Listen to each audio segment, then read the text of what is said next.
everybody. How's everybody for dinner? Dinner good? Great.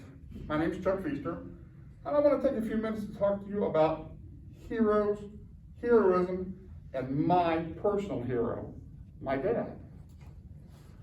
So, let me real quick. Merriam-Webster, a hero is defined as a person who is admired for great or brave acts or fine qualities, or another name for a submarine sandwich. Well, a good hero sandwich is hard to pass up. We're going to go with the first definition. A person who is admired for great or brave acts or fine qualities. So let me tell you a little bit about my dad, Linwood Gene Feaster. Grew up in a small town in West Virginia, Kaiser, West Virginia, in the 50s and 60s. And he was the very definition of the man. Everybody loved him. He was the good grades kid, and he was a sports star. He lettered in 3 sports in high school: football, baseball, and wrestling. He played football. He was on, of course, this was Ironman football back then, so he was defense and offense. He lettered in track and basketball, and he was a wrestler. And my grandmother told me a one-time story about him as a wrestler in high school. The opposing team coach may have let his player put his arm around my dad's neck a little too long and caused him to turn blue, which is something you're not supposed to do when you wrestle. This was one of the things that made him an amazing guy to me. And later on, when I was younger, we were living in Ransom in one of those great big old houses that had you guys might not remember them, the floor grates, where the furnace comes up from the floor and everything gets stuck in it. And I'm running around the house barefoot playing, and I found one of his toothpicks in the grate in my foot, and I got buried. He picked me up, wrapped me in the blanket, and using that superhuman athlete strength, carried me 4 blocks to the hospital, to the ER, so they could dig that toothpick out. My dad was my hero. He was also my scout leader growing up. I'm a little bit older than everybody else. I'm a product of the 70s and early 80s. So I scouted in the 70s and early 80s. And my dad was my scoutmaster. He was also scoutmaster to all my friends. And there was never a kid who went without his attention, his positivity, and his love in our troop. He cared for everybody. He reached out to the parents, made sure that they were taken care of. He took them on the weekends. Things that they didn't have, he would get for them. And he shared everything. Made me kind of jealous, but I got over it, because we were all friends. So my first camping trip with the troop, I was 12. And on this camping trip, we were going to have shish kebabs for dinner. So my dad and I had spent the whole week before working in the basement, making our own shish kebab sticks.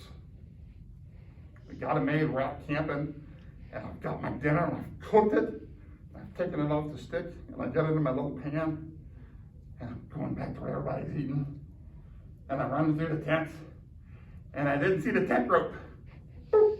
And I fell over on the ground and spilled my dinner everywhere. I cried. Oh my God, I cried. And they laughed.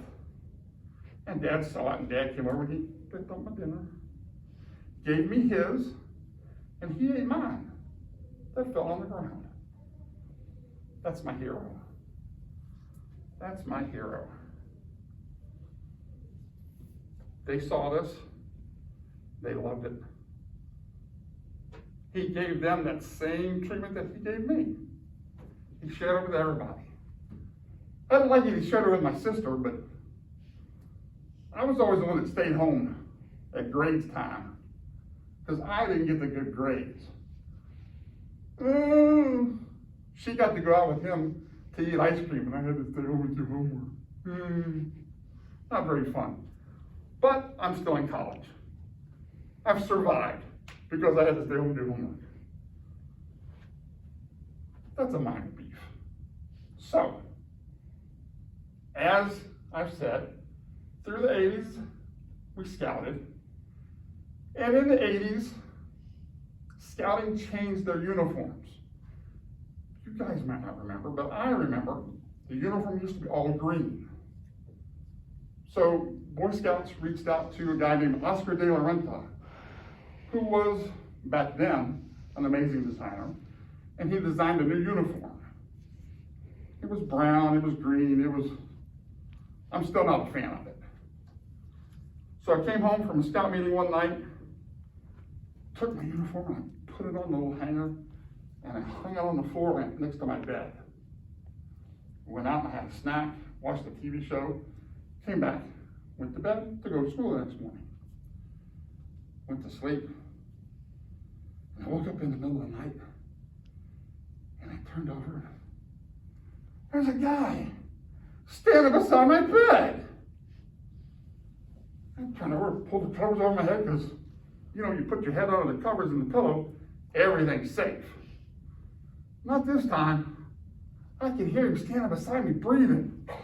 I had allergies. That might have been what I was hearing. But I looked and the guy's still standing there. He's still standing beside the bed. He's still in my room. So I start calling for my dad. Dad.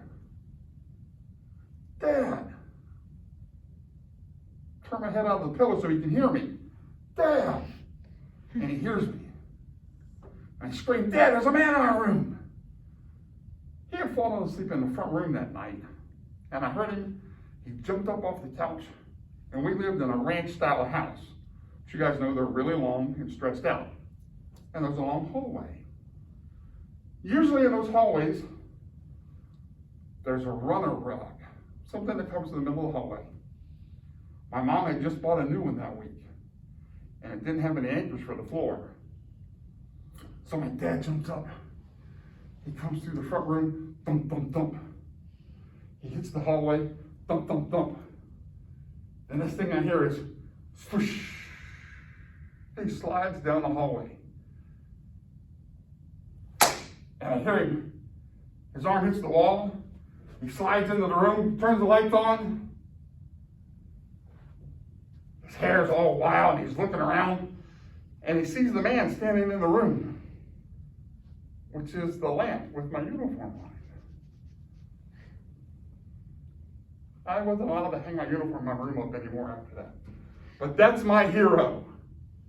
And I hope someday I can be a hero like that to my kids. Guys, have a great evening. Thank you for your time.